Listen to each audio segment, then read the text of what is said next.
1. 밑바닥 인생의 시작. 김순자 올해 62세. 새벽 4시 반이면 어김없이 눈을 뜨는 여자다. 서울 강남구 테헤란로에 위치한 35층짜리 초고층 빌딩. 그곳에서 매일 8시간씩 걸레질을 하며 하루하루를 버텨내고 있다.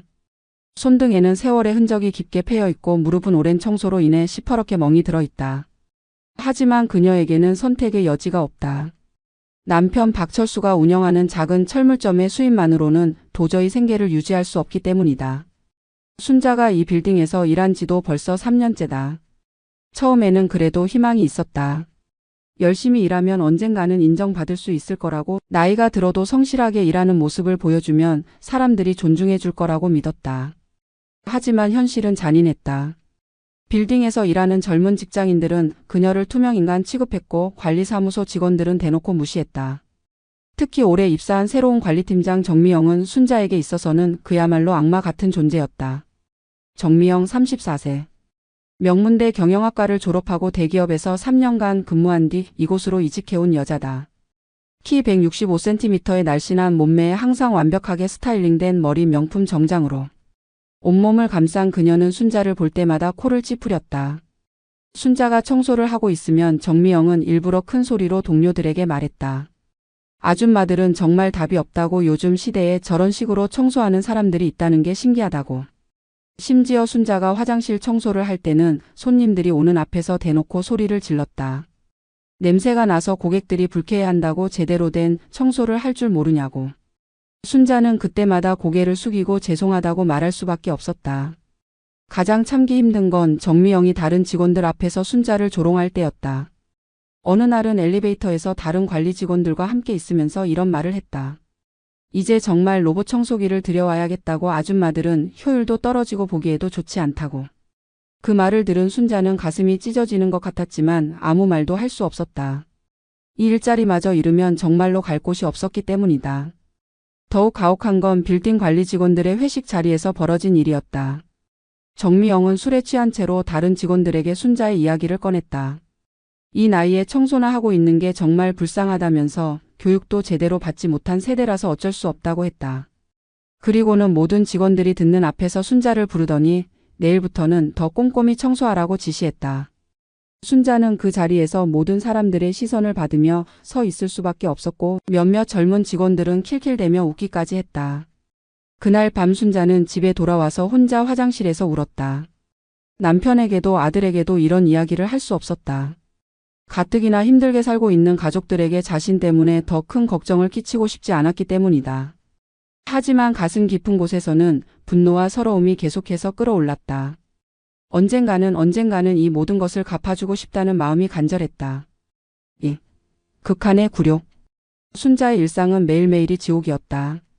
정미영의 괴롭힘은 날이 갈수록 더욱 심해졌고, 이제는 다른 청소 아줌마들까지도 순자를 피하기 시작했다. 정미영에게 찍히면 자신들도 피해를 볼까봐 두려워한 것이다. 순자는 그야말로 완전히 고립된 상태가 되었다. 어느 월요일 아침 순자가 35층 임원실을 청소하고 있을 때였다. 바닥에 걸레질을 하고 있는데 갑자기 정미영이 들어왔다. 그리고는 큰 소리로 소리를 질렀다. 이렇게 청소하는 게 청소냐고, 먼지가 여기저기 다 묻어 있다고. 사실 순자는 아침 일찍부터 2시간 동안 그 방을 깨끗하게 닦아 놓았다. 하지만 정미영은 구석진 곳에 작은 먼지 하나를 트집 잡으며 처음부터 다시 청소하라고 명령했다. 그것도 모자라서 정미영은 다른 직원들을 불러 모았다. 그리고 순자 앞에서 이렇게 말했다. 이게 바로 교육받지 못한 세대의 한계라고, 아무리 가르쳐줘도 이해를 못한다고. 순자는 그 순간 정말로 죽고 싶었다. 60이 넘은 나이에 20대, 30대 젊은이들 앞에서 이런 모욕을 당하다니. 하지만 참을 수밖에 없었다. 정미영의 괴롭힘은 이제 개인적인 차원을 넘어섰다. 빌딩 전체 직원들이 모이는 원래 회의에서 정미영은 대놓고 순자를 겨냥한 발언을 했다. 청소 품질이 떨어져서 고객들의 불만이 많이 들어오고 있다고, 특히 나이 많은 청소원들의 관리가 시급하다고 발표한 것이다. 모든 시선이 순자에게 집중되었고, 순자는 그 자리에서 얼굴이 빨갛게 달아올랐다. 회의가 끝난 후 정미영은 순자를 따로 불러냈다. 그리고는 마지막 경고라고 했다. 앞으로 한 달 안에 청소 실력이 늘지 않으면 해고하겠다고 통보했다. 순자는 그 말을 듣고 무릎이 꺾일 뻔했다. 이 나이에 다른 일자리를 찾는다는 것은 거의 불가능에 가까웠기 때문이다. 하지만 정미영의 괴롭힘은 여기서 끝나지 않았다. 며칠 후 빌딩에 중요한 고객이 방문한다는 이유로 순자에게 특별 청소를 지시했다. 문제는 그 청소를 하는 동안 계속해서 순자를 감시하며 이것저것 지적한 것이다. 여기가 더러웠다, 저기가 제대로 안 되었다며 끊임없이 트집을 잡았다. 심지어 고객들이 지나가는 앞에서 큰 소리로 지적하기까지 했다. 순자는 그날 점심도 제대로 못 먹고 8시간 내내 청소만 했다. 손은 거칠어졌고 무릎은 아팠지만 참아야 했다. 그리고 퇴근 시간이 되자 정미영은 또 다른 모욕을 가했다. 동료 직원들이 보는 앞에서 순자의 청소 상태를 점검하더니 아직도 부족하다며 1시간 더 일하라고 명령한 것이다. 그날 밤 순자는 집에 돌아와서 남편에게 말했다. 더 이상은 견딜 수 없다고, 그 빌딩에서 일하는 게 너무 힘들다고. 하지만 남편 철수는 고개를 저었다. 철물점 사정이 너무 어려워서 순자의 수입이 없으면 생활이 불가능하다고 했다. 아들 박민수는 아직 미국에서 유학 중이라 도움을 받을 수도 없는 상황이었다. 결국 순자는 눈물을 삼키고 다시 그 빌딩으로 출근해야 했다. 하지만 마음속 깊은 곳에서는 언젠가 이 모든 굴욕을 갚아주겠다는 다짐이 더욱 단단해져 갔다. 인생이 이렇게 끝날 수는 없다는 생각이 간절했다. 3. 마지막 모욕과 결심. 순자에 대한 정미영의 괴롭힘이 절정에 달한 건 그해 겨울이었다. 빌딩 관리사무소에서 송년회를 열었는데 정미영은 그 자리에서 순자에게 서빙을 하라고 명령했다. 청소원이 서빙까지 해야 하는 이유가 뭐냐고 물었지만 정미영은 인력이 부족하다는 핑계를 댔다. 사실은 순자를 더욱 굴욕적인 상황에 몰아넣고 싶어서였다. 송년회 내내 순자는 술과 안주를 나르며 온갖 무시와 조롱을 당해야 했다. 젊은 직원들은 순자를 마치 하인처럼 부렸고 정미영은 술에 취한 채로 순자에 대해 더욱 독설을 퍼부었다. 이 나이에 이런 일을 하고 있으니 얼마나 인생이 실패작인지 모르겠다고 자식 교육도 제대로 못 시켰을 거라고 말했다. 그 말을 들은 순자는 정말로 폭발할 뻔했다. 남편과 자신의 모욕은 참을 수 있어도 아들에 대한 모독만은 참을 수 없었다. 하지만 그 순간 참았다. 여기서 화를 내면 정말로 모든 걸 잃게 될 것이라는 걸 알았기 때문이다. 송년회가 끝나고 뒷정리를 하는 동안 정미영은 순자에게 마지막 일격을 가했다. 내년에는 정말로 로봇 청소기를 도입할 예정이라고. 그러면 순자 같은 비효율적인 인력은 더 이상 필요 없게 될 거라고 말한 것이다. 그리고는 냉소적인 웃음을 지으며 이렇게 덧붙였다. 그때까지는 더욱 열심히 일해야 할 거라고. 순자는 그날 밤 잠을 이루지 못했다. 지금까지 당한 모든 굴욕이 주마등처럼 스쳐 지나갔다. 3년 동안 매일같이 무시당하고 조롱당하고 인격을 짓밟당했다. 그리고 이제는 일자리마저 잃을 위기에 처했다. 62세의 나이에 다시 새로운 일을 찾는다는 것은 거의 불가능했다. 다음 날 아침 순자는 결심했다. 더 이상은 견딜 수 없다고. 차라리 굶어 죽더라도 이런 굴욕은 당하지 않겠다고. 그녀는 빌딩 관리사무소로 가서 정미영에게 사직서를 제출했다. 정미영은 사직서를 받아보더니 비웃었다. 그럴 줄 알았다고. 애초에 이런 일이 맞지 않는 사람이었다고 말했다.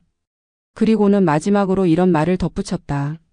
이 나이에 새로운 일자리 찾기 힘들 텐데 그래도 여기서라도 버티는 게 낫지 않을까 하고. 하지만 순자는 흔들리지 않았다. 퇴사 당일 순자는 자신의 청소 도구들을 정리하며 마지막으로 그 빌딩을 둘러보았다. 3년 동안 자신이 매일같이 닦고 청소했던 그곳들이었다. 하지만 이제는 더 이상 이곳에서 굴욕적인 하루하루를 보내지 않아도 되었다. 그것만으로도 마음이 후련했다. 집에 돌아와서 남편에게 퇴사 소식을 알렸을 때 철수는 크게 당황했다. 당장 생활비가 문제였기 때문이다. 하지만 순자는 단호했다. 다른 방법을 찾아보자고. 더 이상은 그런 굴욕적인 일을 할 수 없다고 말했다. 그날 밤 순자는 오랜만에 깊은 잠에 빠졌다. 비록 앞으로의 생활이 불안하긴 했지만 적어도 매일 아침 정미영의 얼굴을 보지 않아도 된다는 생각에 마음이 편했다. 그리고 가슴 깊은 곳에서는 언젠가 반드시 이 모든 굴욕을 갚아주겠다는 다짐이 더욱 확고해져 갔다. 4. 기적 같은 전환점. 순자가 빌딩 청소를 그만둔 지 2달이 지났다. 그동안 남편 철수의 철물점 수입만으로는 생활이 너무 힘들었다. 순자는 다른 일자리를 찾아보려 했지만 60이 넘은 나이에 받아주는 곳은 거의 없었다. 가족들의 걱정은 날로 커져만 갔다. 그런데 어느 날 기적 같은 일이 벌어졌다.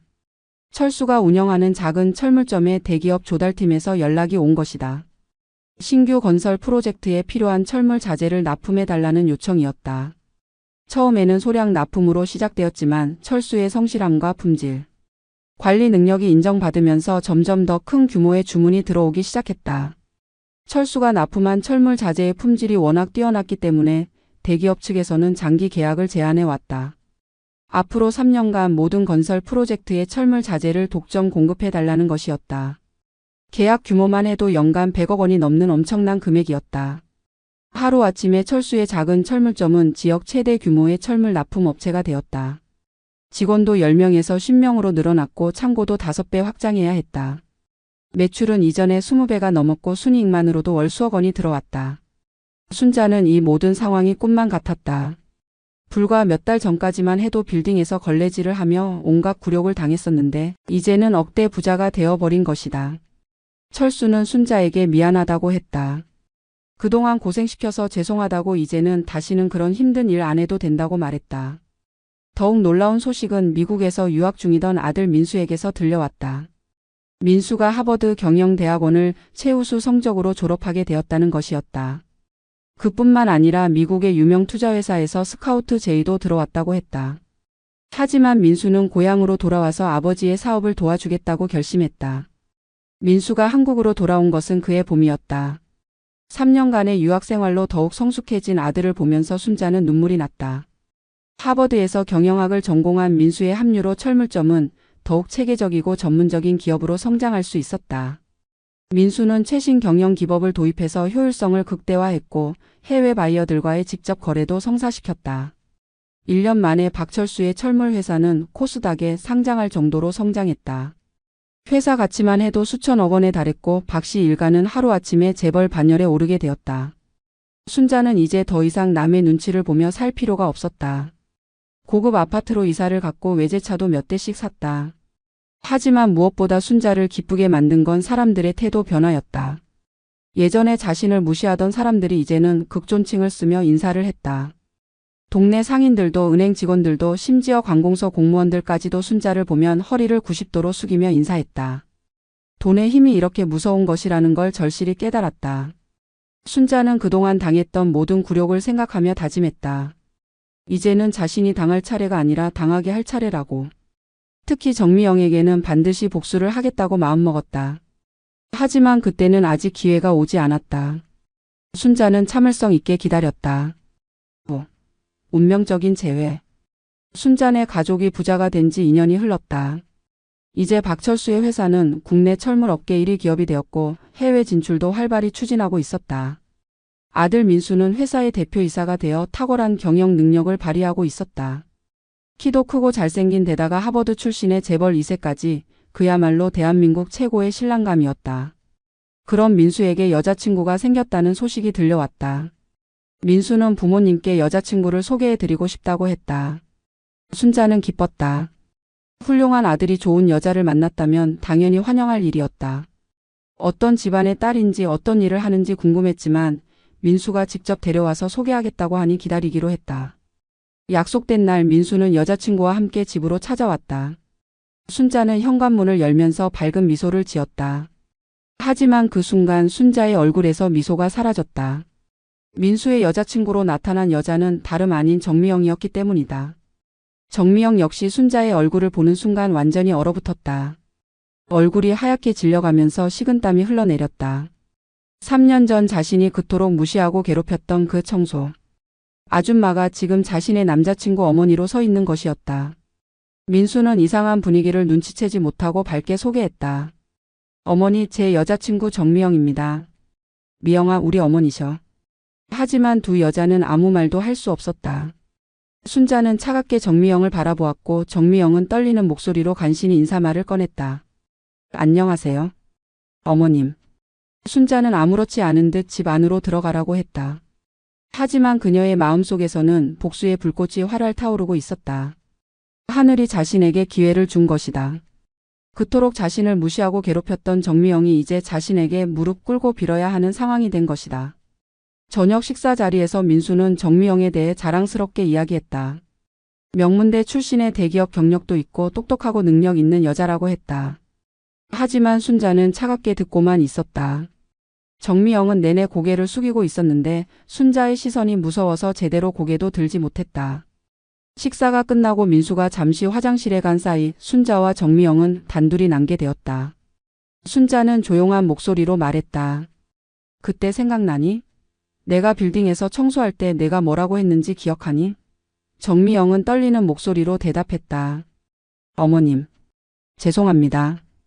그때 제가 정말 잘못했어요. 하지만 순자는 쉽게 용서할 생각이 없었다. 이제 입장이 바뀌었다고 내가 무릎 꿇을 차례라고 차갑게 말했다. 정미영은 눈물을 흘리며 계속 사과했지만 순자는 냉소적인 미소만 지을 뿐이었다. 복수의 시간이 시작된 것이다. 6. 권력의 역전. 정미영은 그날 밤 잠을 이룰 수 없었다.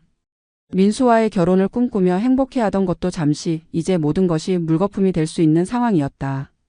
순자가 민수에게 과거의 일을 말한다면 자신은 즉시 버림받을 것이었다. 아무리 사랑하는 사이라고 해도 어머니를 그렇게 모욕했던 여자와 결혼할 아들은 없을 테니까. 다음 날 정미영은 순자에게 연락을 했다. 한번 만나서 이야기를 나누고 싶다고 했다. 순자는 냉정하게 대답했다. 좋다, 만나자. 하지만 이번에는 내가 주도권을 쥐고 있다는 걸 명심하라고 했다. 만남의 장소는 강남의 고급 호텔 라운지였다. 순자는 일부러 명품으로 온몸을 치장하고 나타났다. 샤넬 정장에 에르메스 가방, 까르띠에 시계까지. 3년 전 빌딩에서 걸레질을 하던 그 모습과는 완전히 다른 모습이었다. 반면 정미영은 초라해 보였다. 예전에는 그렇게 당당하고 거만했던 모습이 온데간데 없었다. 정미영은 순자 앞에 앉자마자 머리를 숙이고 사과했다. 어머님, 정말 죄송합니다. 제가 그때 정말 잘못했어요. 젊어서 그랬어요. 용서해 주세요. 하지만 순자는 차갑게 웃었다. 젊어서? 나이가 무슨 상관이야? 사람을 무시하고 괴롭히는 게 젊음 때문이었다고? 정미영은 계속해서 사과했다. 민수를 정말 사랑한다고 결혼하게 해달라고 애걸했다. 하지만 순자는 쉽게 넘어가지 않았다. 내가 나에게 한 짓들을 하나하나 다시 기억해보라고 했다. 사람들 앞에서 나를 조롱한 것, 로봇 청소기로 바꾸겠다고 협박한 것, 송년회에서 서빙을 시킨 것 등등을 모두 나열했다. 정미영은 그 모든 걸 기억한다고 정말 미안하다고 울면서 말했다. 하지만 순자는 미안하다는 말로는 부족하다고 했다. 진심으로 뉘우친다면 행동으로 보여달라고 요구했다. 정미영은 뭐든지 하겠다고, 어떤 것이든 시키는 대로 하겠다고 말했다. 순자는 그제야 만족스러운 미소를 지었다. 좋다, 그럼 오늘부터 너는 내 말을 무조건 따라야 한다. 내가 시키는 대로 해야 하고 내 기분을 맞춰줘야 한다. 그래야 민수와의 결혼을 허락해 주겠다고 말했다. 정미영은 고개를 끄덕였다. 선택의 여지가 없었다. 그날부터 정미영의 지옥 같은 나날이 시작되었다. 순자는 틈만 나면 정미영을 불러내서 온갖 심부름을 시켰다.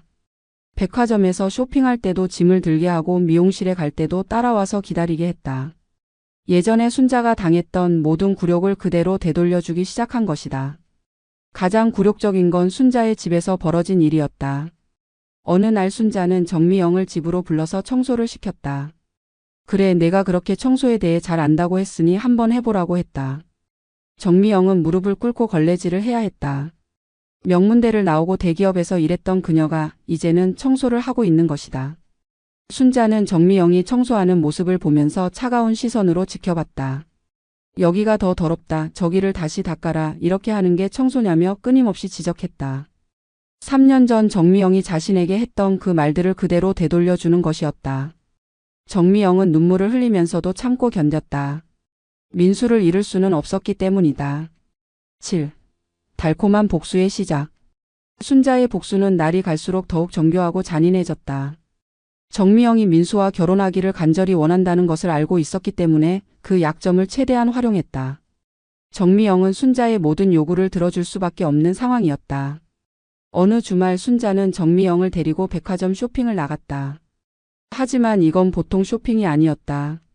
순자는 정미영을 마치 하인처럼 부렸다. 무거운 쇼핑백들을 모두 정미영이 들고 다니게 했고 시간이 오래 걸리는 쇼핑을 일부러 더 길게 끌었다. 명품 매장에서 순자는 점원들에게 이렇게 소개했다. 이분은 우리 며느리가 될 사람이라고 아직 결혼 전이라서 예비 며느리 교육을 시키고 있다고 말했다. 점원들은 정미영을 보며 미소를 지었지만 정미영은 굴욕감에 얼굴이 빨갛게 달아올랐다. 가장 잔인한 건 레스토랑에서였다. 순자는 정미영과 함께 고급 한정식집에 갔는데 거기서 정미영에게 자신의 신발을 벗겨달라고 했다. 정미영은 당황했지만 거부할 수 없었다. 다른 손님들이 보는 앞에서 무릎을 꿇고 순자의 신발을 벗겨줘야 했다. 식사 중에도 순자의 괴롭힘은 계속되었다. 반찬을 가져다 달라고 하거나 물을 따라 달라고 하는 식으로 정미영을 계속 부렸다. 정미영은 마치 식당 직원처럼 서빙을 해야 했다. 다른 손님들의 시선이 집중되었지만 정미영은 참을 수밖에 없었다. 집으로 돌아온 후에도 괴롭힘은 끝나지 않았다. 순자는 정미영에게 발 마사지를 해달라고 했다. 3년 전 빌딩에서 하루 종일 서서 청소했던 자신의 아픈 발을 기억하며 이제는 정미영이 자신의 발을 마사지해주는 상황을 즐겼다. 정미영은 눈물을 참으며 순자의 발을 마사지했다. 이 모든 것이 자신이 과거에 저지른 잘못의 대가라는 것을 알고 있었다. 하지만 너무나 굴욕적이었다. 명문대를 나오고 대기업에서 관리직으로 일했던 자신이 이제는 무릎을 꿇고 발 마사지를 하고 있는 것이다. 순자는 정미영의 굴욕스러운 모습을 보면서 속으로 쾌감을 느꼈다. 3년 동안 당했던 모든 굴욕이 이제 대갚아지고 있는 것이다. 하지만 이것은 시작에 불과했다. 순자는 더욱 치밀하고 잔인한 복수를 계획하고 있었다. 정미영이 집에 돌아간 후 순자는 민수에게 전화를 걸었다. 미영이가 참 좋은 아이인 것 같다고 우리 가족과 잘 어울릴 것 같다고 말했다. 민수는 어머니가 여자친구를 마음에 들어 한다는 소식에 기뻐했다. 하지만 그는 어머니와 여자친구 사이에 어떤 일이 벌어지고 있는지 전혀 모르고 있었다. 순자는 마음속으로 생각했다. 이제 겨우 시작이라고. 정미영이 진정으로 자신의 잘못을 뉘우치고 참회할 때까지 복수는 계속될 것이라고. 그리고 그 과정에서 정미영은 지금까지 상상도 못했던 굴욕을 당하게 될 것이라고. 8. 굴복의 완성. 정미영에 대한 순자의 복수가 본격화된 것은 그로부터 한 달 후였다. 순자는 더욱 치밀하고 체계적인 계획을 세웠다. 단순히 개인적인 복수를 넘어서 정미영을 완전히 굴복시키고 자신의 통제하에 두려고 했다. 어느 날 순자는 정미영을 집으로 불러서 특별한 제안을 했다. 앞으로 일주일 동안 자신의 집에서 머물면서 며느리 수업을 받으라고 한 것이다. 표면적으로는 결혼 준비를 위한 교육이라고 했지만 실제로는 일주일간의 집중적인 굴욕을 계획한 것이었다. 정미영은 거부하고 싶었지만 할 수 없었다. 민수는 어머니의 제안을 좋아했고 미영이도 어머니께 배울 게 많을 거라고 말했다. 정미영은 어쩔 수 없이 순자의 집에서 일주일을 보내기로 했다. 첫째 날부터 순자의 괴롭힘은 시작되었다. 새벽 5시에 깨워서 아침 준비를 시켰다. 밥을 하고 반찬을 만들고 청소를 하는 등 모든 집안일을 정미영이 혼자 해야 했다. 순자는 소파에 앉아서 지켜보기만 하면서 이것저것 지적했다. 가장 굴욕적인 건 정미영에게 앞치마를 입히고 머리에 두건까지 씌운 것이었다. 마치 옛날 식모처럼 차려입힌 후 집안 구석구석을 청소하라고 명령했다. 정미영은 3년 전 순자가 했던 그 일을 그대로 해야 했다. 둘째 날에는 더욱 심한 일이 기다리고 있었다. 순자는 정미영에게 자신의 속옷까지 빨래하라고 시켰다. 정미영은 눈물을 흘리며 거부했지만 순자는 냉정하게 말했다. 싫으면 민수와 헤어져라. 나는 이런 며느리는 원하지 않는다고. 결국 정미영은 굴복할 수밖에 없었다. 손으로 빨래를 하면서 눈물을 흘렸지만 순자는 전혀 동정하지 않았다. 오히려 3년 전 자신이 당했던 굴욕을 떠올리며 차가운 시선으로 지켜봤다. 셋째 날부터는 정신적인 괴롭힘까지 가해졌다. 순자는 정미영 앞에서 민수에게 전화를 걸어서 이렇게 말했다. 미영이가 정말 좋은 아이인 것 같다고 집안일도 잘하고 순종적이라고. 하지만 아직 좀 더 지켜봐야겠다고 덧붙였다. 정미영은 그 말을 들으면서 절망했다. 자신이 아무리 순자의 모든 요구를 들어줘도 언제까지 이런 굴욕을 당해야 할지 알 수 없었다. 하지만 민수를 잃을 수는 없었다. 그는 자신에게 있어서 마지막 희망이었다. 넷째 날 순자는 정미영에게 궁극의 굴욕을 선사했다. 자신의 친구들을 집으로 초대해서 정미영을 소개한 것이다. 이 아이가 우리 며느리 될 사람이라고 지금 며느리 수업을 받고 있다고 말했다.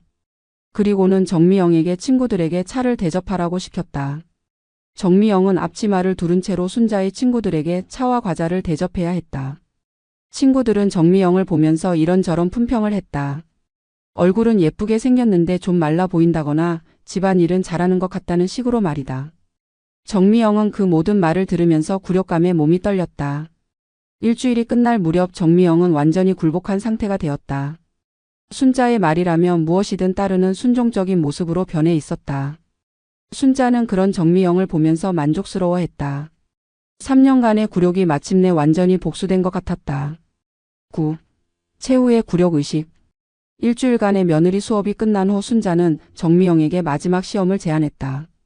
진정으로 자신의 며느리가 되고 싶다면 모든 가족들 앞에서 과거의 잘못을 고백하고 사과하라고 한 것이다. 정미영은 그 제안을 듣고 절망했다. 민수 앞에서 자신이 그의 어머니를 괴롭혔다는 사실을 밝혀야 한다는 것이었다. 하지만 선택의 여지가 없었다. 순자는 어차피 언젠가는 민수에게 모든 걸 말할 거라고, 그러니 차라리 정미영이 직접 고백하는 게 낫다고 말했다. 그래야 진심으로 뉘우친다는 것을 보여줄 수 있다고 했다. 약속된 날 순자는 가족 모임을 열었다. 남편 철수와 아들 민수 그리고 정미영까지 모인 자리에서 순자는 차분하게 말을 꺼냈다. 오늘은 미영이가 우리 가족에게 하고 싶은 말이 있다고 모두 들어보자고 했다. 정미영은 떨리는 목소리로 고백을 시작했다. 사실 자신과 순자는 예전에 만난 적이 있다고, 그때 자신이 순자를 많이 힘들게 했다고 말했다. 민수는 처음에는 무슨 말인지 이해하지 못했다. 언제 어디서 만났냐고 물었다. 정미영은 울면서 모든 것을 털어놓았다. 3년 전 자신이 빌딩 관리팀장으로 일할 때 순자가 그곳에서 청소를 했다고 말했다. 그리고 그때 자신이 순자를 무시하고 괴롭혔다고 고백했다. 사람들 앞에서 모욕을 주고 로봇 청소기로 바꾸겠다고 협박했다고 했다. 민수는 그 말을 듣고 경악했다. 어머니가 청소일을 했다는 것도 놀라웠지만 자신의 여자친구가 어머니를 괴롭혔다는 사실이 더욱 충격적이었다. 얼굴이 하얗게 질려가며 정미영을 바라봤다.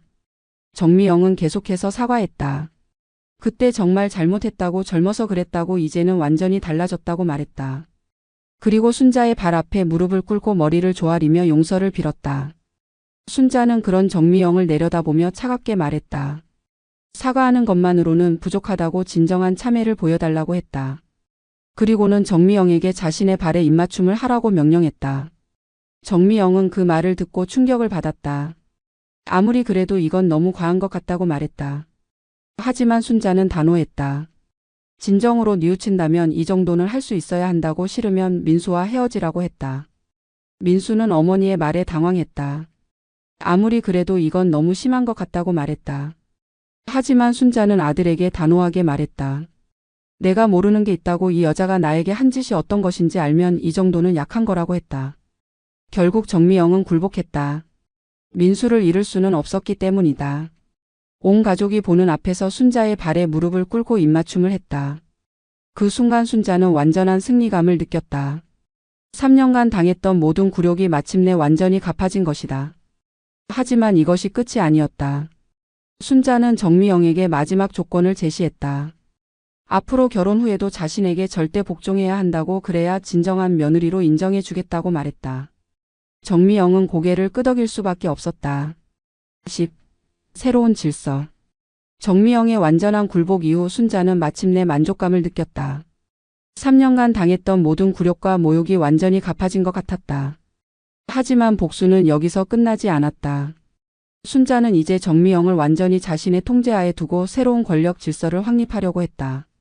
결혼 준비 과정에서 순자의 권력은 더욱 공고해졌다.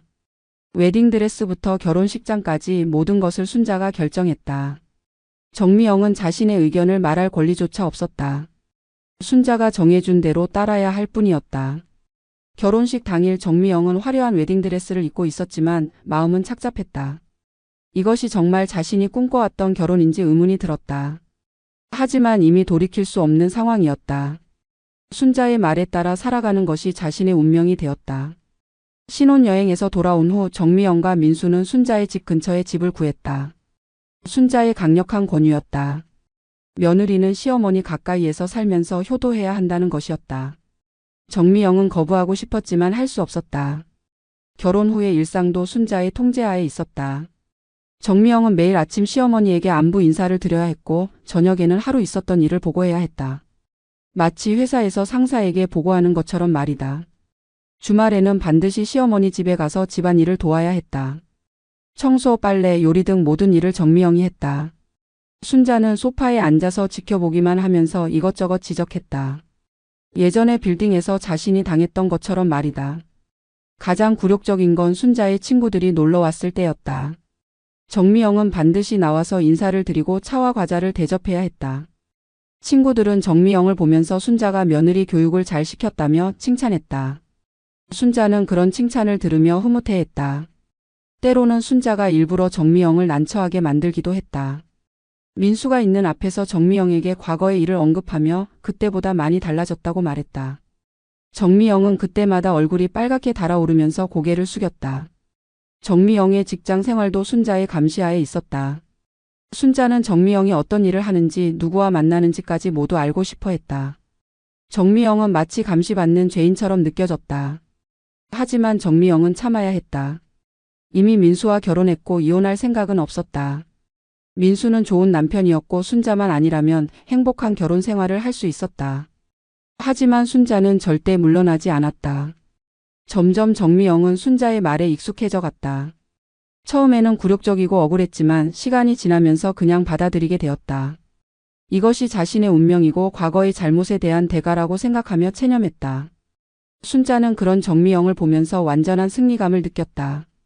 자신을 괴롭혔던 여자가 이제는 완전히 자신의 발 아래에 있는 것이다. 이보다 더 완벽한 복수는 없을 것 같았다. 10일. 완전한 지배.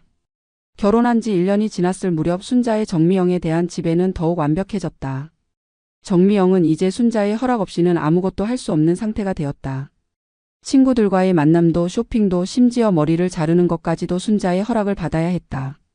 어느 날 정미영이 대학 동창들과 만나겠다고 했을 때 순자는 단호하게 거부했다. 며느리가 함부로 밖에서 놀아다니면 안 된다고 집에서 시어머니를 모시는 게 우선이라고 말했다. 정미영은 항의하고 싶었지만 할 수 없었다. 순자는 정미영의 옷차림까지 간섭했다. 너무 화려한 옷은 입지 말라고 며느리답게 단정하게 입으라고 지시했다. 정미영이 좋아하던 밝은 색깔의 옷들은 모두 옷장 깊숙이 들어가야 했다. 가장 참기 힘든 건 순자가 민수 앞에서 정미영을 은근히 깎아내리는 것이었다. 미영이는 아직 많이 모른다고 더 배워야 할 게 많다고 말했다. 민수는 어머니의 말을 믿고 정미영에게 더 노력하라고 했다. 정미영은 그런 민수가 답답했다. 남편이 자신을 지켜주기는커녕 오히려 어머니 편을 들고 있는 것 같았다. 하지만 민수에게는 진실을 말할 수 없었다. 순자가 자신에게 어떤 일을 하고 있는지 말하면 오히려 자신이 나쁜 며느리로 보일 것 같았다. 순자의 집에는 정미영의 사생활까지 침범했다. 정미영의 핸드폰을 수시로 확인했고 누구와 연락하는지 감시했다. 심지어 정미영의 화장품이나 옷을 살 때도 자신의 허락을 받으라고 했다. 어느 날 정미영이 새로운 립스틱을 산 것을 본 순자는 크게 화를 냈다. 허락도 받지 않고 함부로 화장품을 사냐고 며느리가 이렇게 제멋대로 행동하면 안 된다고 소리쳤다. 그리고는 그 립스틱을 버리라고 명령했다. 정미영은 눈물을 흘리며 항의했다. 립스틱 하나 사는 것까지 허락을 받아야 하냐고 이건 너무 심한 것 같다고 말했다. 하지만 순자는 냉정했다. 싫으면 이 집에서 나가라고 자신은 이런 며느리는 원하지 않는다고 했다. 결국 정미영은 굴복할 수밖에 없었다. 새로 산 립스틱을 쓰레기통에 버리고 앞으로는 무엇을 사든 미리 허락을 받겠다고 약속했다. 순자는 그제야 만족스러운 표정을 지었다. 이런 일들이 반복되면서 정미영의 자존감은 바닥까지 추락했다. 예전에는 그렇게 당당하고 자신감 넘쳤던 여자가 이제는 순자의 눈치만 보는 위축된 모습이 되었다. 순자는 그런 정미영을 보면서 속으로 쾌감을 느꼈다.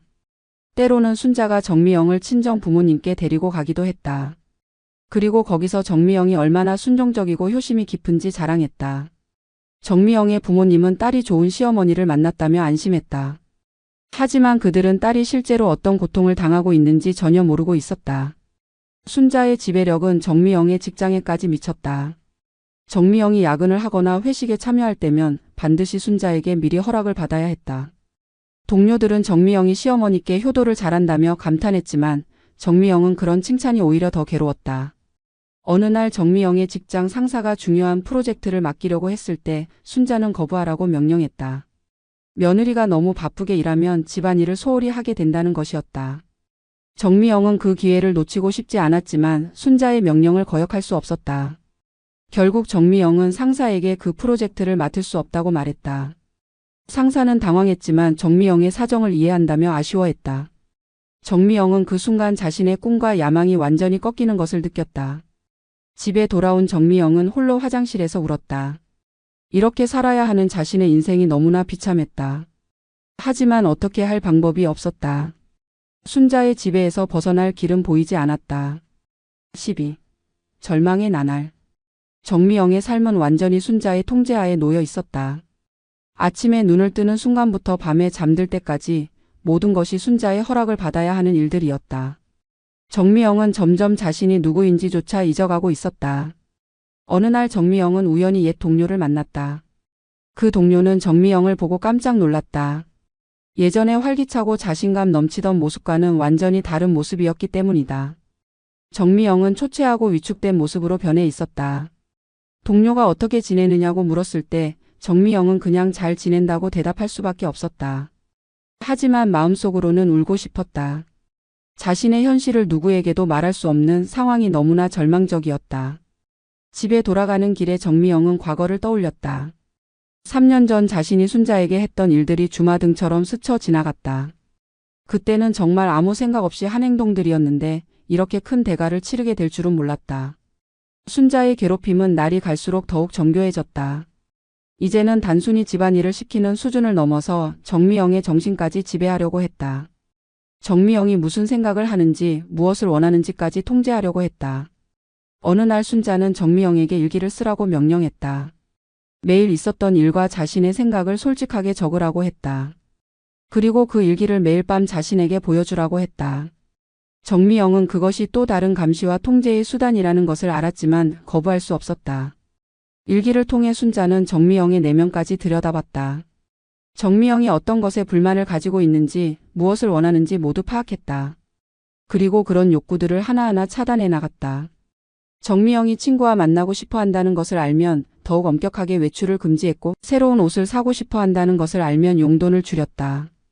정미영의 모든 욕구와 꿈을 짓밟아 나가는 것이었다. 가장 잔인한 것은 순자가 정미영의 과거를 들먹이며 죄책감을 자극하는 것이었다. 내가 나에게 했던 일을 생각해보라고, 이 정도는 당연한 대가라고 계속해서 말했다. 정미영은 그런 말을 들을 때마다 자신이 정말로 나쁜 사람인 것 같은 기분이 들었다. 어느 날 밤 정미영은 참다 못해 민수에게 털어놓으려고 했다. 하지만 말을 꺼내려는 순간 순자의 차가운 눈빛이 떠올랐다. 민수에게 말하면 더 큰 보복이 있을 것이라는 두려움 때문에 결국 입을 다물 수밖에 없었다. 정미영은 점점 우울증에 빠져들었다. 밤에 잠을 이루지 못하고 식욕도 잃었다. 거울에 비친 자신의 모습은 날로 초췌해졌다. 하지만 그런 모습조차 순자에게는 만족스러워 보였다. 때로는 정미영이 정말로 죽고 싶다는 생각을 하기도 했다. 이런 굴욕적인 삶을 계속 살아가느니 차라리 죽는 게 낫다는 생각이 들었다. 하지만 그런 생각을 하는 자신이 더욱 비참해서 결국 참고 견딜 수밖에 없었다. 순자는 그런 정미영을 보면서 완전한 승리감을 느꼈다. 자신을 괴롭혔던 여자가 이제는 완전히 무너진 모습이었다. 이보다 더 완벽한 복수는 없을 것 같았다. 하지만 순자의 복수는 아직 끝나지 않았다. 13. 마지막 반격의 기회. 정미영이 순자의 지배를 받은 지 2년이 흘렀다. 그 시간 동안 정미영은 완전히 다른 사람이 되어 있었다. 예전에 당당하고 자신감 넘치던 모습은 온데간데없고 순자의 눈치만 보는 위축된 여자가 되어 있었다. 하지만 어느 날 정미영에게 작은 희망의 빛이 비쳤다. 정미영의 친구 중 하나가 법무법인에서 일하는 변호사였는데 우연히 정미영의 상황을 알게 되었다. 그 친구는 이것이 명백한 가정폭력이라고 법적으로 대응할 수 있다고 조언했다. 처음에 정미영은 그 조언을 무시하려고 했다. 순자가 자신에게 물리적인 폭력을 가한 적은 없었기 때문에 가정폭력이라고 할 수 있을지 의문스러웠다. 하지만 친구는 정신적 학대와 경제적 통제도 명백한 가정폭력이라고 설명했다. 그 말을 들은 정미영은 처음으로 자신의 상황을 객관적으로 바라볼 수 있게 되었다. 지난 2년간 자신이 당한 것들이 정당한 대가가 아니라 명백한 학대였다는 것을 깨달았다. 비록 과거에 자신이 잘못한 일이 있다고 해도 이렇게까지 당할 이유는 없었다. 정미영은 조심스럽게 증거를 모으기 시작했다. 순자가 자신에게 보낸 문자 메시지들, 녹음한 통화 내용들, 그리고 자신이 써온 일기들을 모두 보관했다. 비록 순자가 시켜서 쓴 일기였지만 오히려 그것이 학대의 증거가 될 수 있었다. 하지만 정미영에게는 결정적인 딜레마가 있었다. 법적으로 대응한다면 모든 것이 공개될 수밖에 없었다. 그러면 민수도 주변 사람들도 모든 진실을 알게 될 것이었다. 자신이 과거에 순자를 괴롭혔다는 사실까지 말이다. 고민 끝에 정미영은 다른 방법을 선택했다. 순자와 직접 대화를 나누어 이 모든 것을 끝내려고 한 것이다. 더 이상은 이런 식으로 살 수 없다고 과거의 잘못에 대해서는 충분히 사과했으니 이제 그만하자고 말하려고 했다. 어느 날 정미영은 용기를 내어 순자에게 말했다. 어머님, 저희 이야기 좀 해요. 이제 정말 이런 식으로는 살 수 없을 것 같아요. 순자는 그런 정미영을 보며 비웃었다. 갑자기 왜 이러냐고 지금까지 잘 지내왔는데 무슨 불만이 있냐고 반문했다. 정미영은 떨리는 목소리로 말했다. 저도 사람이에요. 아무리 제가 과거에 잘못했다고 해도 이렇게 2년 동안 모든 굴욕을 당하며 살았으면 충분하지 않을까요? 이제 그만 끝내고 정상적인 가족관계를 만들어가요. 하지만 순자는 전혀 물러날 생각이 없었다. 오히려 더욱 차가운 표정으로 말했다. 뭐가 충분하다는 거야? 내가 당한 건 평생 잊을 수 없는데 내가 2년 고생한 게 뭐가 대단하다는 거지? 순자에게는 아직도 복수가 완성되지 않은 것 같았다. 정미영은 그 말을 듣고 절망했다. 순자는 영원히 자신을 용서하지 않을 것 같았다. 그렇다면 자신은 평생 이런 굴욕적인 삶을 살아야 하는 것일까? 그 생각에 정미영은 무너져 내렸다. 하지만 그 순간 정미영의 마음속에서 무언가가 바뀌었다. 더 이상 순자의 지배를 받으며 살 수는 없다는 확신이 들었다. 법적 대응을 하든 민수와 이혼을 하든 뭔가 결단을 내려야 할 때가 온 것 같았다. 그날 밤 정미영은 변호사 친구에게 연락했다. 법적으로 대응하고 싶다고 더 이상은 참을 수 없다고 말했다. 친구는 그런 정미영을 응원했다. 마침내 정미영이 반격을 시작하려는 것이었다. 14. 역전의 서막. 정미영의 반격 준비는 치밀하고 조용하게 진행되었다. 변호사 친구의 도움을 받아 지난 2년간의 모든 증거를 정리했다. 순자의 협박성 문자 메시지, 경제적 통제의 증거, 그리고 정신적 학대의 기록들까지 모든 것이 완벽하게 정리되었다. 하지만 정미영은 바로 법적 조치를 취하지 않았다. 먼저 순자에게 마지막 기회를 주고 싶었다. 만약 순자가 자신의 잘못을 인정하고 사과한다면 조용히 넘어갈 수도 있다고 생각했다. 정미영은 순자를 만나자고 했다. 이번에는 정미영이 장소를 정했다. 강남의 한 고급 호텔 라운지, 2년 전 자신이 순자에게 굴욕을 당했던 바로 그곳이었다. 순자는 정미영의 당당한 태도에 약간 의아해하면서도 만남에 응했다. 약속 장소에 나타난 정미영의 모습은 예전과 달랐다. 다시 명품 정장으로 몸을 치장하고 자신감 넘치는 표정을 하고 있었다. 순자는 그런 정미영을 보며 뭔가 이상하다는 느낌을 받았다. 정미영은 차분한 목소리로 말을 시작했다. 어머님, 저희 이야기를 정리하고 싶어요. 지난 2년간 제가 충분히 고생했다고 생각해요. 이제 정말로 끝낼 때가 되지 않았을까요? 순자는 비웃으며 대답했다. 또 그 소리야? 내가 몇 번 말했지만 아직 충분하지 않다고. 하지만 이번에는 정미영이 달랐다. 그럼 어머님은 언제까지 이런 식으로 하실 생각이세요? 평생요? 그러면 저도 다른 방법을 생각해 봐야겠네요. 순자는 그 말에 약간 당황했다. 정미영이 이렇게 당당하게 나온 적이 없었기 때문이다. 정미영은 가방에서 서류 봉투를 꺼냈다. 그리고 순자에게 보여주며 말했다. 이건 지난 2년간 어머님이 저에게 하신 모든 일들의 증거예요. 법적으로 보면 명백한 가정폭력이에요. 순자는 그 말을 듣고 얼굴이 하얗게 변했다. 정미영은 계속해서 말했다. 물론 저도 과거에 잘못한 일이 있어요. 하지만 그렇다고 해서 이런 식으로 2년간 학대당할 이유는 없어요. 법적으로도 도덕적으로도 어머님이 하신 일이 더 심각해요. 순자는 그 말을 듣고 당황했다. 순자는 화를 내며 말했다. 내가 나에게 한 짓을 생각해봐. 나는 그때 정말 죽고 싶을 만큼 힘들었어. 하지만 정미영은 흔들리지 않았다. 그럼 어머님도 저에게 똑같이 하시면 되는 건가요? 그게 정당한 복수라고 생각하세요? 정미영의 목소리는 점점 더 당당해졌다. 저는 더 이상 참지 않을 거예요. 어머님이 계속 이런 식으로 나오신다면 저도 법적 조치를 취할 수밖에 없어요. 그때는 모든 게 공개될 거예요. 민수도 주변 사람들도 모든 진실을 알게 될 거고요. 순자는 그 말을 듣고 심각해졌다. 만약 정미영이 정말로 법적 조치를 취한다면 자신도 타격을 받을 수밖에 없었다. 사회적으로도 가족 관계에서도 큰 문제가 될 것이었다. 정미영은 마지막으로 말했다. 어머님께 마지막 기회를 드릴게요. 지금이라도 사과하시고 앞으로는 정상적인 가족 관계를 만들어 간다면 저도 조용히 넘어갈 용의가 있어요. 하지만 계속 이런 식으로 나오신다면 저도 더 이상 참지 않을 거예요. 순자는 처음으로 정미영에게 밀리는 느낌을 받았다. 2년간 자신의 지배하에 있던 정미영이 이렇게 당당하게 나올 줄은 몰랐다. 상황이 완전히 역전되기 시작한 것이다. 15. 권력의 재역전. 순자는 정미영과의 만남 후 며칠 동안 심각하게 고민했다. 정미영이 정말로 법적 조치를 취할 가능성이 높아 보였고 그렇게 되면 자신에게도 큰 타격이 될 것이었다. 하지만 동시에 2년간 쌓아온 권력을 쉽게 포기하고 싶지도 않았다. 결국 순자는 다른 방법을 선택했다. 직접적인 대결보다는 더욱 교묘한 방식으로 정미영을 다시 굴복시키려고 한 것이다. 순자는 민수를 이용하기로 했다. 어느 날 저녁 순자는 민수를 불러서 진지한 대화를 나눴다. 미영이가 요즘 좀 이상하다고 어머니에게 반항적으로 나온다고 말했다. 그리고 며느리가 이런 식으로 행동하는 것은 가정의 화목을 해치는 일이라고 덧붙였다. 민수는 어머니의 말을 듣고 놀랐다. 평소 정미영이 어머니께 효도를 잘한다고 생각했는데 반항적으로 나온다는 말이 이해되지 않았다. 순자는 구체적인 사례들을 들어가며 정미영이 얼마나 버릇없이 행동하고 있는지 설명했다. 물론 순자가 말한 내용들은 대부분 과장되거나 왜곡된 것들이었다. 하지만 민수는 어머니의 말을 의심하지 않았다. 오히려 아내가 어머니께 불효를 저지르고 있다고 생각하게 되었다. 그날 밤 민수는 정미영에게 따지듯 물었다. 요즘 어머니께 왜 그렇게 행동하는 거야? 어머니가 많이 속상해 하시던데. 정미영은 그 말을 듣고 당황했다.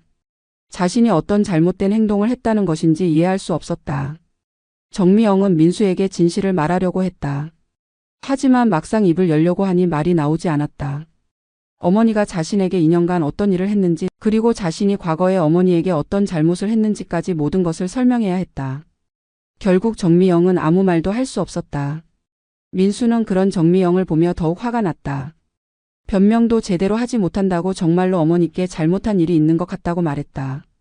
다음 날 순자는 정미영을 불러서 냉소적으로 웃었다. 어젯밤 민수와 이야기 잘했어? 이제 내가 누구 편인지 확실해졌겠지? 정미영은 그제야 순자의 계략을 깨달았다. 순자가 민수를 이용해서 자신을 다시 굴복시키려고 하는 것이었다. 순자는 계속해서 말했다. 내가 아무리 법적 조치를 운운해도 소용없어. 민수는 내 편이거든. 내가 나를 고발한다면 민수도 나를 지지할 거야. 그럼 넌 이 가정에서 완전히 고립될걸? 정미영은 그 말을 듣고 절망했다. 하지만 정미영은 이번에는 쉽게 굴복하지 않았다. 어머님이 아무리 그러셔도 저는 포기하지 않을 거예요. 더 이상 이런 식으로는 살지 않겠어요. 순자는 그런 정미영을 보며 더욱 화가 났다. 순자는 마지막 카드를 꺼냈다. 그럼 이혼해. 내 아들과 헤어져. 어차피 내가 우리 가족과 맞지 않는 걸 이제야 깨달았어. 정미영은 그 말을 듣고 충격을 받았다. 하지만 동시에 마음 한편으로는 해방감도 느꼈다. 정미영은 차분하게 대답했다. 좋아요. 그럼 정말로 법정에서 만나죠. 모든 진실을 밝혀봐요. 순자는 그 말을 듣고 당황했다. 정미영이 정말로 끝까지 갈 생각인 것 같았다. 이제 진짜 대결이 시작되는 것이었다. 16. 새로운 시작. 6개월 후 법정에서 모든 진실이 밝혀졌다. 정미영이 제출한 증거들은 명백했고 순자의 가정폭력이 인정되었다. 하지만 동시에 정미영이 과거에 순자에게 저지른 직장 내 괴롭힘도 함께 공개되었다. 결과적으로 두 사람 모두 자신들의 잘못을 인정해야 했다. 순자는 2년간의 가정폭력에 대해 사과했고 정미영도 3년 전의 직장 내 괴롭힘에 대해 공식적으로 사과했다. 민수는 모든 진실을 알게 된 후 큰 충격을 받았다. 어머니와 아내 사이에 이런 복잡한 과거가 있었다는 것도 놀라웠지만 어머니가 2년간 아내를 괴롭혔다는 사실이 더욱 충격적이었다.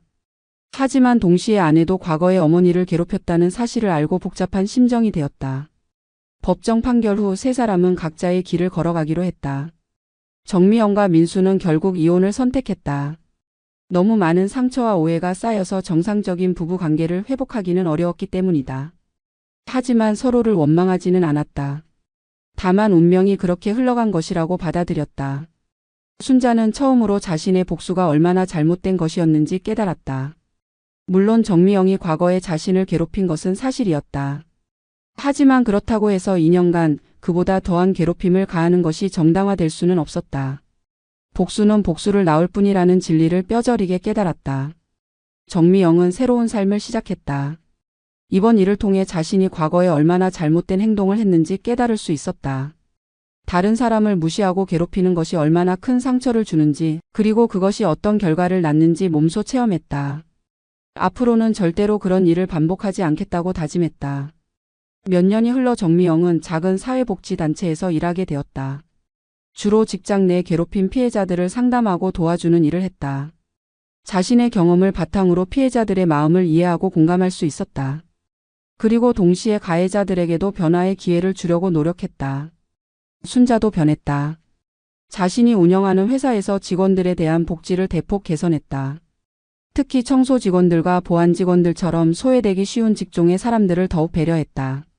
그들의 근무 환경을 개선하고 정당한 대우를 받을 수 있도록 시스템을 만들었다.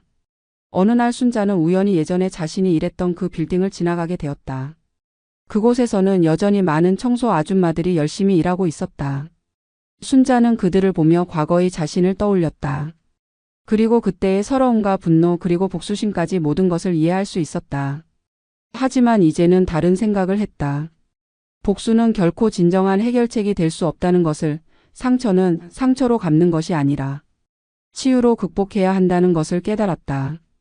만약 그때 정미영에게 복수하지 않고 대화로 해결하려고 노력했다면 모든 것이 달라졌을지도 모른다는 생각이 들었다. 정미영과 순자는 다시는 만나지 않았다. 하지만 둘 다 서로를 완전히 용서했다. 과거의 상처와 복수의 악순환을 끊고 각자의 자리에서 더 나은 사람이 되려고 노력했다. 그것이야말로 진정한 승리였다. 민수는 몇 년 후 새로운 사랑을 만났다. 이번에는 어머니의 간섭 없이 순수한 사랑으로 시작된 관계였다. 순자도 아들의 새로운 출발을 진심으로 축복했다. 과거의 잘못을 되풀이하지 않겠다는 다짐과 함께 이 모든 일이 끝난 후 세 사람은 각각 다른 교훈을 얻었다. 순자는 복수의 허무함을, 정미영은 타인을 존중하는 것의 중요성을, 민수는 가족 간의 소통이 얼마나 소중한지를 깨달았다. 인생은 정말로 한순간에 바뀔 수 있다. 오늘의 강자가 내일의 약자가 될 수도 있고 오늘의 피해자가 내일의 가해자가 될 수도 있다. 중요한 것은 어떤 상황에서든 인간의 기본적인 존엄성을 잃지 않는 것이다. 그리고 무엇보다 중요한 것은 용서와 화해의 힘이다. 상처와 복수의 악순환은 결국 모두를 파괴할 뿐이다. 하지만 용서와 이해는 새로운 희망을 만들어낸다. 순자와 정미영의 이야기는 그런 교훈을 우리에게 전해주고 있다. 세월이 흘러 순자는 자선 사업에 더욱 적극적으로 참여하게 되었다. 특히 직장 내 괴롭힘 방지를 위한 캠페인에 앞장섰다. 자신의 경험을 바탕으로 가해자와 피해자 모두를 위한 프로그램을 만들었다. 그것이 자신이 할 수 있는 최선의 속죄이자 봉사라고 생각했다. 정미영 역시 자신만의 방식으로 사회에 기여했다. 직장 내 갈등 해결 전문가로 성장해서 많은 기업과 기관에서 그녀의 도움을 요청했다. 그녀의 진정성 있는 조언과 상담은 수많은 사람들에게 희망을 주었다. 두 여자의 이야기는 복수의 무의미함과 용서의 힘을 보여주는 교훈적인 사례가 되었다.